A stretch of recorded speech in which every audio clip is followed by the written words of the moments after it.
내 생활의 경제, 장보고서 시간입니다. 집이 있는데 왜 가난한가? 한국 은퇴자들의 부동산 딜레마. 여러분, 이런 분을 한번 상상해 보세요. 60대 초반 남성, 이름은 박철수 씨. 서울의 아파트 한 채를 가지고 있습니다. 동시지가 기준 7억, 시세로는 10억이 넘습니다. 누가 봐도 꽤 넉넉한 자산입니다. 그런데 이분은 매달 생활비가 부족해서 편의점 야간 아르바이트를 하고 있습니다. 국민연금은 아직 65세가 돼야 받을 수 있고 퇴직금은 이미 자녀 결혼 비용과 병원비로 소진됐습니다. 집은 있는데 돈이 없는 자산 부자, 현금 빈자. 이것이 지금 한국 은퇴자 수백만 명의 현실입니다. 오늘은 바로 이 문제를 정면으로 다뤄보겠습니다. 한국은 2025년 공식적으로 초고령 사회에 진입했습니다. 65세 이상 인구 비중이 전체 20.3%를 넘어섰습니다. 국민 5명 중 1명이 65세 이상이라는 얘기입니다. 그런데 더 놀라운 숫자가 있습니다. 한국의 65세 이상 고용률은 37.3%로 OECD 회원국 중 1위입니다. OECD 평균이 13.6%이니까 거의 3배입니다.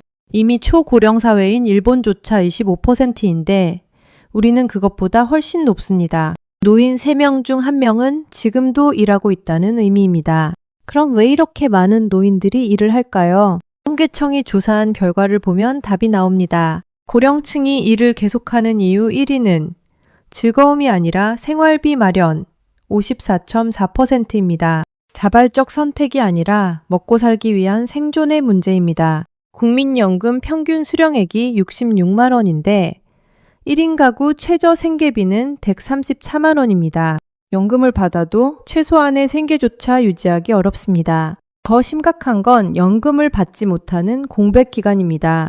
통계상 한국인이 주된 일자리에서 실제로 퇴직하는 평균 나이는 52.9세입니다. 법정 정년인 60세도 아니고 52.9세입니다. 그런데 국민연금은 가장 빨라야 63세. 1969년생 이후부터는 65세부터 받을 수 있습니다. 계산해보면 퇴직부터 연금 수령까지 최소 10년 이상의 소득 공백이 발생하는 셈입니다. 그 10년을 무엇으로 버텨야 하느냐가 문제의 핵심입니다. 여기서 우리가 주목해야 할 데이터가 있습니다. 65세 이상 고령자 가구의 자산 구성을 보면 부동산이 차지하는 비중이 82.4%에 달합니다. 전체 금융자산 비중은 1618%에 불과합니다. 집 한 채 빼고는 쓸 수 있는 돈이 거의 없는 구조입니다. 이게 왜 문제냐면 부동산은 쪼개서 쓸 수 없기 때문입니다. 주식은 100만 원어치만 팔 수 있고 예금은 일부만 찾을 수 있습니다. 하지만 아파트는 팔려면 통째로 팔아야 합니다. 그러면 살 곳이 없어집니다. 결국 10억짜리 아파트를 가지고 있어도 매달 쓸 수 있는 현금이 없는 상황이 만들어집니다. 이걸 전문가들은 하우스 리치, 캐시 푸어, 즉 집은 부자인데 현금은 가난한 상태라고 부릅니다. 미국이나 일본과 비교해보면 이 문제의 심각성이 더 명확해집니다. 미국 가계의 부동산 비중은 30에서 40%, 일본은 50에서 60% 수준입니다. 일본조차도 금융자산이 절반인데 우리나라 고령층은 반대입니다. 금융자산이 20%도 안 됩니다. 통계상으로 한국 가구의 순자산은 일본보다 많습니다. 한국 가구 평균 순자산이 약 8억 4,800만 원으로 일본 7억 1,400만 원보다 높습니다. 그런데 대부분이 부동산에 묶여 있으니 풍요로운 것처럼 보이지만 실제 생활은 빠듯합니다. 이게 어떤 결과로 이어지는지 수치로 확인할 수 있습니다. 한국의 노인 빈곤율은 40.4%로 OECD 회원국 중 16년째 1위입니다. OECD 평균이 14.2%인데 우리는 거의 3배입니다. 더 충격적인 건 65세 이상 기초생활수급자 비중입니다. 2025년 기준 전체 기초생활수급자 중 노인 비율이 44.4%로 전체 연령 중 가장 높고 2020년과 비교해 5년 만에 61.6%나 증가했습니다. 아파트를 팔면 수억 원인데 기초생활수급자가 되는 노인이 급증하고 있다는 얘기입니다. 집은 있지만 그 집을 팔거나 활용하는 방법을 모르거나 팔면 살 곳이 없어지기 때문에 팔지 못하는 노인들이 많습니다. 이 문제를 해결하기 위해 정부가 만든 제도가 있습니다. 바로 주택연금입니다. 주택연금은 쉽게 말하면 집을 담보로 맡기고 그 집에서 계속 살면서 매달 연금을 받는 제도입니다. 사망할 때까지 지급이 보장되고 국가가 보증하기 때문에 나라가 망하지 않는 한 연금이 끊기지 않습니다. 예를 들어 70세에 3억짜리 집을 담보로 주택연금에 가입하면 매달 약 92만 원을 받을 수 있습니다. 집값이 6억이라면 월 180만 원 이상을 받게 됩니다. 집에 살면서 매달 생활비를 받는 구조입니다. 남편이 먼저 사망해도 배우자가 살아있는 동안 같은 금액이 지속 지급됩니다. 그런데 현실에서 이 제도를 얼마나 사용하고 있을까요? 60세 이상 자가가구 중 주택연금 이용률은 2% 미만입니다.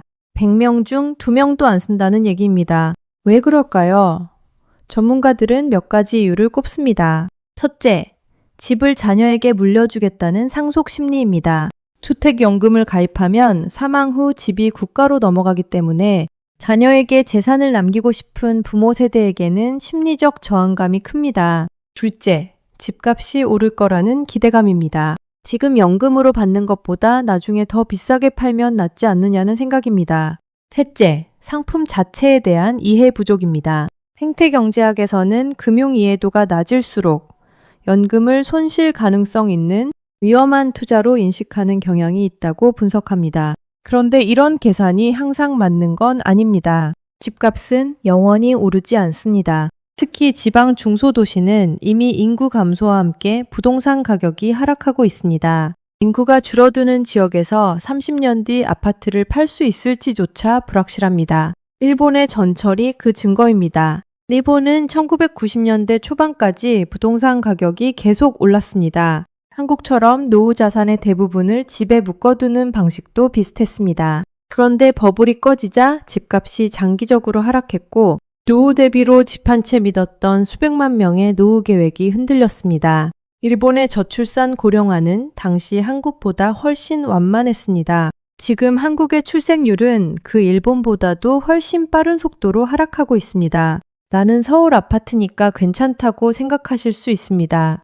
맞습니다. 서울 강남권은 다를 수 있습니다. 하지만 한국 전체 노인 중 서울 핵심지 아파트를 보유한 비중은 극히 일부입니다. 수도권 외곽, 지방도시, 농촌의 노인 대부분은 집을 팔고 싶어도 살 사람이 없거나 살아도 큰 돈이 되지 않는 현실에 처해 있습니다.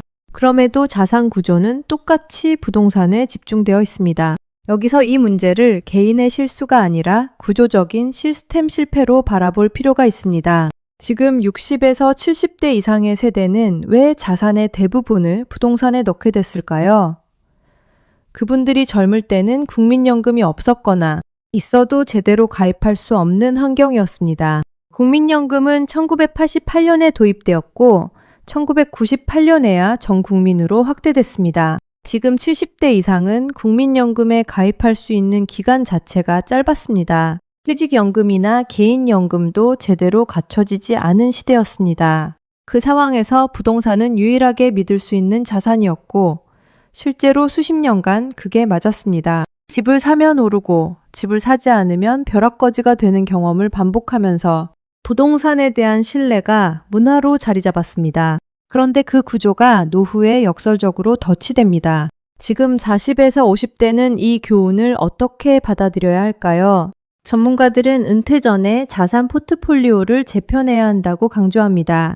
은퇴 이후 필요한 건 자산의 크기가 아니라 매월 들어오는 현금 흐름이기 때문입니다. 아파트 10억짜리 하나보다 매달 300만 원씩 들어오는 연금과 배당이 노후 생활에 훨씬 실용적입니다.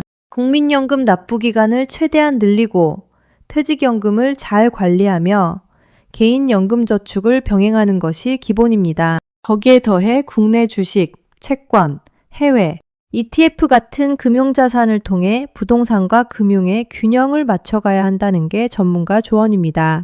부동산 자체가 나쁜 게 아니라 부동산만 있는 게 문제라는 뜻입니다. 이미 은퇴했거나 은퇴가 가까운 분들은 어떻게 해야 할까요? 주택연금은 분명히 검토해 볼 만한 선택지입니다. 특히 자녀가 부모의 집을 상속받기보다 부모가 편안하게 사는 것을 더 원한다면 집에 살면서 매달 생활비를 받는 주택연금은 합리적인 해법입니다.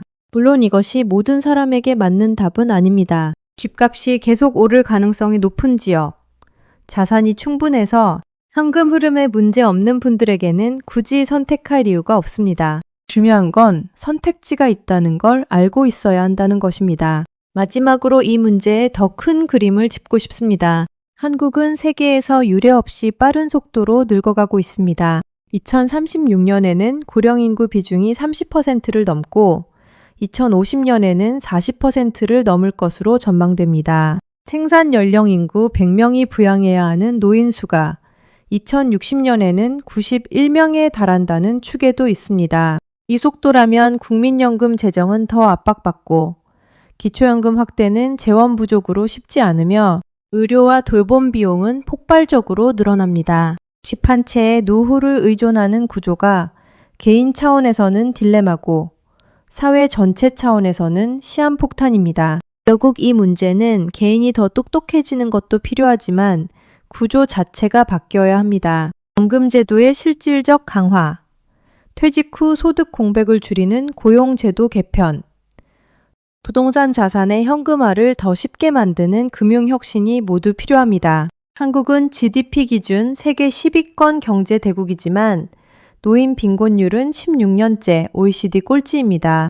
이 두 가지 사실이 동시에 존재한다는 게 우리 사회가 풀어야 할 가장 긴박한 경제 모순입니다. 집은 있는데 돈이 없는 나라, 부유해 보이지만 실제로는 가난한 노후. 이 문제에 대한 인식이 높아질수록 개인의 준비도, 사회의 대응도 더 빨라질 수 있습니다.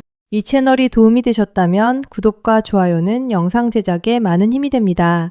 끝까지 시청해 주셔서 감사합니다.